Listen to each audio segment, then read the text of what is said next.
So hello guys, कैसे हैं आप सब। आई होप सब अच्छे होंगे और मैं भी अच्छा हूं। तो आज का जो मेरा टॉपिक है वो है प्रिजर्वेशन ऑफ प्योर कल्चर, जो कि microbiology B pharma third sem का टॉपिक है। काफ़ी इंपॉर्टेंट टॉपिक है। आप इसको इस तरीके से भी बोल सकते हो, preservation method of pure culture, ठीक है, या कल्चर मीडिया, ठीक है, जो भी आप बोलना चाहो। तो चलिए आज इस वीडियो को हम देख लेते हैं। आज का मेरा लेक्चर 11th है, ठीक है। तो प्रिजर्वेशन को देखते हैं। तो प्रिजर्वेशन जो टर्म है बेसिकली क्या है कि माइक्रो ऑर्गेनिज्म है जो, ठीक है, माइक्रो ऑर्गेनिज्म। तो उसकी जो ग्रोथ है, एक तरीके से जो ग्रोथ है उसको स्टॉप करने में काफ़ी हेल्पफुल होता है। यानी माइक्रो ऑर्गेनिज्म की जो ग्रोथ है ना, तो उसकी ग्रोथ को क्या करता है, स्टॉप करता है या उससे बचाता है। जैसे अगर आप कोई प्योर एक तरीके से मिक्स्ड कल्चर से, ये जैसे आपका कोई मिक्स्ड कल्चर है, इससे आपने कोई भी बैक्टीरिया या वायरस को इस जगह पे प्योर कल्चर में, किस में, प्योर कल्चर में अगर आपने आइसोलेट कर रखा है ना, तो ये क्या करता है कि दूसरे इन विट्रो, है ना, इन विट्रो यानी बाहर से इन्वायरमेंट से कोई भी वायरस बैक्टीरिया इसमें इंटर करके ना ग्रो कर सके, उससे ये हमको बचाता है। यानी प्योर कल्चर को काफ़ी दिनों तक ग्रो करने में हेल्प करता है, एक्सटेंड करने में, उसकी एक तरीके से लाइफ लाइन बढ़ा देता है, ठीक है। और ये काफ़ी हेल्पफुल हो जाता है आपकी वैक्सीन के लिए। जो भी आपकी वैक्सीन होती हैं, वैक्सीन को काफ़ी प्योर रखने में ये काफ़ी हेल्पफुल होता है, ठीक है। तो ये तो आपका सिंपल सा फंडा था। अब समझ लेते हैं इसके ऑब्जेक्टिव्स, ठीक है। इसके ऑब्जेक्टिव क्या है। The first one is to maintain isolate pure culture. देखिए वही बात हो रही है ना, for extend periods in the variable condition, ठीक है। तो ये क्या कर रहा है, प्योर कल्चर को एक तरीके से काफ़ी दिनों तक एक्सटेंड कर रहा है, उसकी प्योर कल्चर को, उसकी जो क्वालिटी है तो काफ़ी दिनों तक उसको बढ़ा रहा है, यानी काफ़ी दिनों तक वो प्योर रहे, उसमें हेल्पफुल होता है। And the next point is to avoid contamination, contamination से बचाता है। वही बात है कि जैसे अगर आप कोई भी प्योर कल्चर है, उसमें आपका कोई भी आपने बैक्टीरिया को आइसोलेट कर रखा है, तो उसमें कोई इन विट्रो बाहर का कोई वायरस आके ग्रो ना करे, उससे हम लोगों को बचाता है, कंटामिनेशन से बचाता है, ठीक है। And then third one is to the third one is to restrict genetic mutation. Genetic resist करता है किसको, जेनेटिक म्यूटेशन को, ठीक है। अब देख लेते हैं कि वाई टू प्रिजर्व बैक्टीरिया, हम क्यों प्रिजर्व करते हैं बैक्टीरिया को, या हम, तो इसमें क्या होता है, in nature there are only 1% bacteria which is pathogenic and the harmful to animalia and the plant, है ना।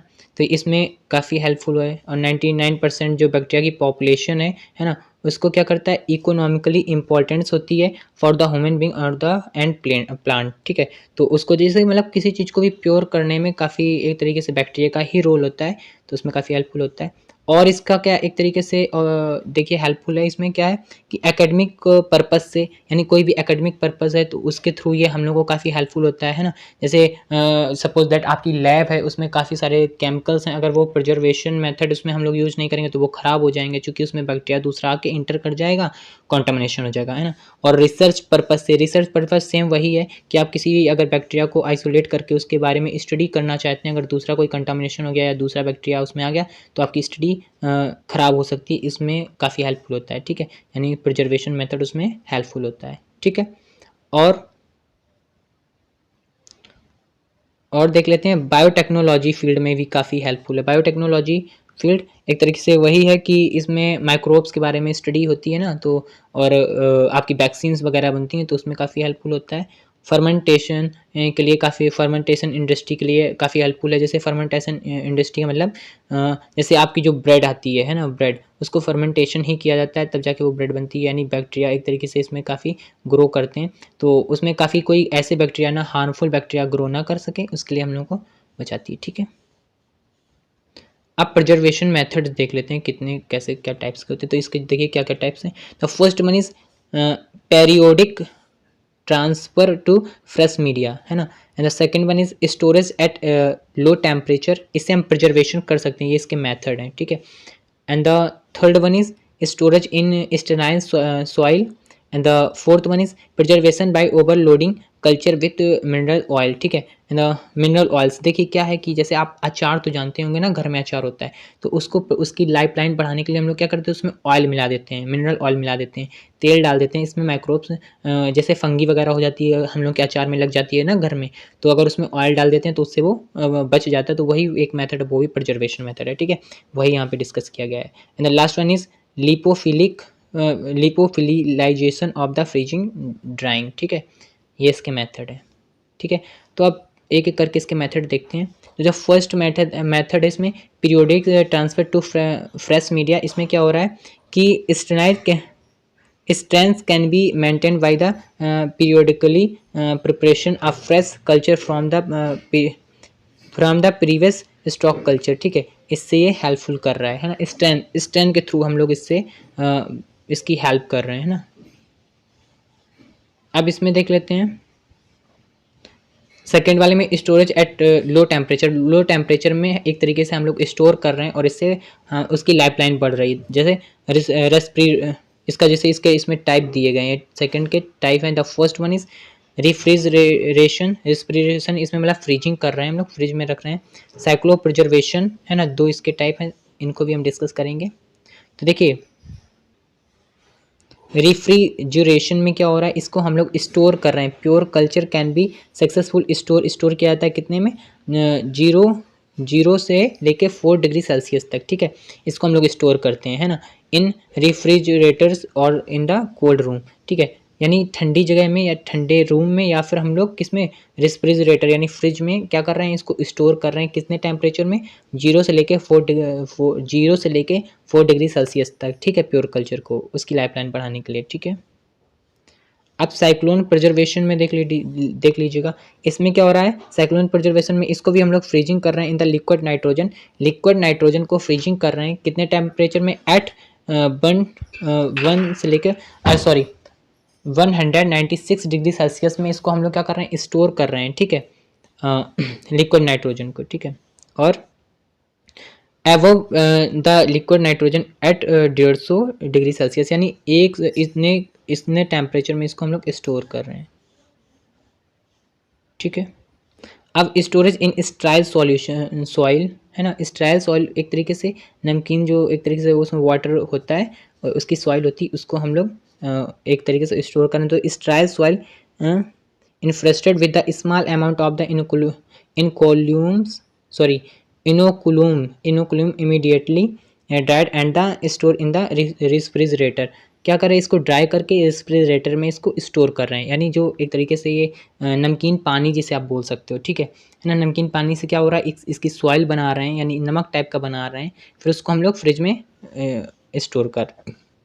प्रिजर्वेशन, अब देखते हैं fourth method, preservation of over lying culture with the mineral oil, ठीक है।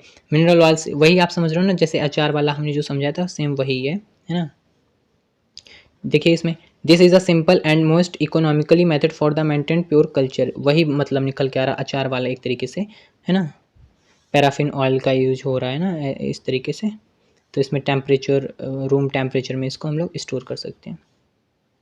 पैराफाइन मेथड, इसमें देख लीजिए, पैराफिन मेथड में क्या हो रहा है, preservation by the overlying culture with the mineral oil. Mineral oils का देखिए सेम वही है कि जो आपके घर में ऑयल यूज होता है ना, सरसों का तेल, इस तरीके का, उसका हम लोग यूज करके उसकी लाइफ लाइन बढ़ा रहे हैं, ठीक है। इसमें देखो lyophilization of the freezing drying. Lyophil क्या होता है ना, freezing drying with the stabilizing process in which the substance is first frozen and then the quality of the solvent is reduced first of the sublimation primary drying store, है ना, then the desorbs secondary drying store, ठीक है। पहले हम लोग क्या कर रहे हैं, प्राइमरी इसको ड्राई स्टेज में ला रहे हैं, फिर उसके बाद हम लोग सेकेंडरी इसको ड्राई स्टेज में ला रहे हैं, ठीक है, इस तरीके से कर रहे हैं। लिपोफिलिक, ये देखिए इसका प्रोसेस है ना, दिख रहा है ना। सबसे पहले क्या कर रहे हैं, इसमें हम लोग फ्रीजिंग कर रहे हैं, सोल्डिफिकेशन कर रहे हैं, ठीक है, सोल्डिफिकेशन ये देखो कर रहे हैं। फिर हम लोग क्या कर रहे हैं, वैक्यूम से इसको लेके प्राइमरी ड्राइंग कर रहे हैं, आइस सब्लिमेशन यानी आइस टाइप फॉर्म ला रहा है ये, ठीक है। फिर उसको हम लोग ड्राई कर रहे हैं, है ना। एक तरीके से पहले ये क्या है, फ्रीजिंग करा इसमें, फिर हम लोगों ने इसको आइस सब्लिमेशन कर दिया, यानी बर्फ़ टाइप बना दिया, फिर क्या कर दिया, डिसॉर्प्शंस कर दिया इसका, सेकेंडरी ड्राइंग, फिर से इसको ड्राइंग कर दिया, है ना। तो इस तरीके से ये प्रोसेस है, ये सेम वही प्रोसेस है। अब इसके एडवांटेज देख लेते हैं। तो इसके एडवांटेज क्या है, removal of the water low temperature, है ना, वाटर लो टेम्परेचर, इसको रिमूव करते हैं वाटर लो टेम्परेचर को, और द थर्मोलेवाइल मटेरियल्स देखो थर्मोलेवाइल मटेरियल्स के लिए यूज होता है। थर्मोलेवाइल मटेरियल्स क्या होते हैं, जो हीट के लिए क्या होते हैं, हीट एक तरीके से हीट इनके लिए यूज़ नहीं होता है, हीट सेंसिटिव होते हैं।